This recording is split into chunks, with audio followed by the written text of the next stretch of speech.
श्री गणेशाय नमः. श्रीमद भागवत कथासार, स्कंद 3, अध्याय 20. ब्रह्मदेव द्वारा नाना भूतमात्रांची निर्मिती. शौनक म्हणतात, हे सूतपुत्र, पृथ्वी प्राप्त झाल्यानंतर स्वयंभू मनूने कोणत्या उपायांनी अर्वाचीन प्राणी उत्पन्न केले? तीर्थयात्रेमुळे निष्पाप झालेल्या व्यास महर्षीच्या देहापासून उत्पन्न झालेल्या श्रीहरी भक्त विदुराने मैत्रेय ऋषींना आणखी काय विचारले?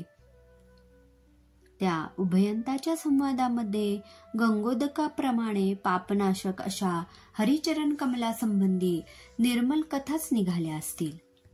म्हणून श्रीहरीच्या त्या कथा तू आम्हाला कथन कर.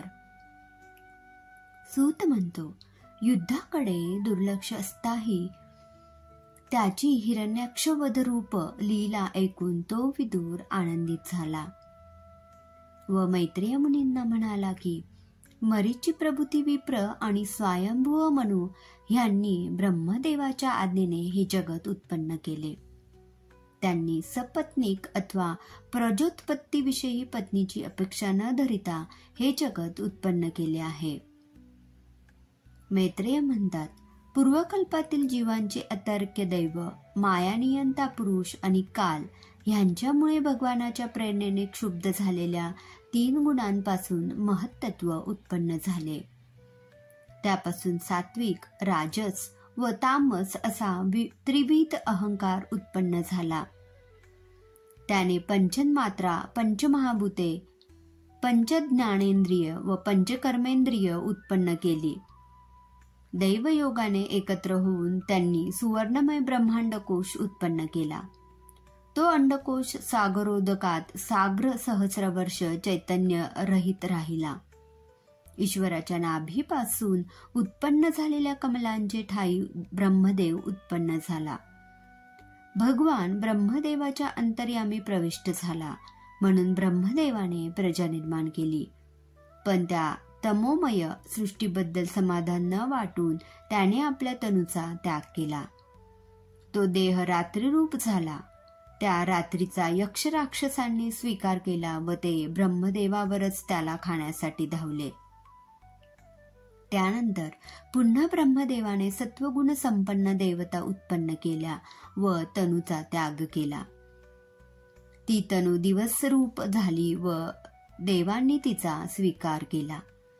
नंतर ब्रह्मदेवाच्या कमरेच्या पुढल्या भागापासून अतिशय श्रीलंपट असुर उत्पन्न झाले व ते ब्रह्मदेवाशी मैथून करण्यास प्रवृत्त झाले.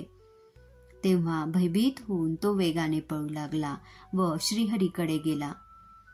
दुसऱ्याचा अभिप्राय स्पष्टपणे जाणणारा तो श्रीहरी ब्रह्मदेवाची ती दीन अवस्था पाहून आपल्या घोर तनूचा त्याग कर असे त्याला म्हणाला.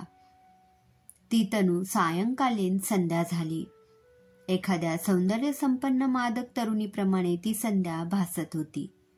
तेव्हा ते दुर्बुद्धी असुर तिला म्हणाले, आपल्या या अमूल्य सौंदर्याने तू आम्हा भाग्यहीनांना पीडा देत आहेस. तू कोण आहेस?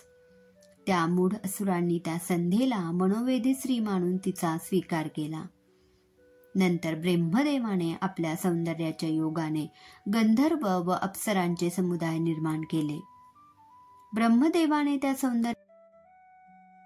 त्या टाकून दिलेल्या जृंभन संज्ञक तनूचा भूतपिशाचांनी स्वीकार केला. तिच्यामुळे इंद्रियांना शैथिल्य निर्माण होते, म्हणून त्या तनूला निद्रा असे म्हणतात. नंतर ब्रह्मदेवाने आपल्या अदृश्य रूपाने साध्यगण व पितृगण उत्पन्न केले. त्यांनीच ब्रह्मदेवाच्या या तनूचा स्वीकार केला.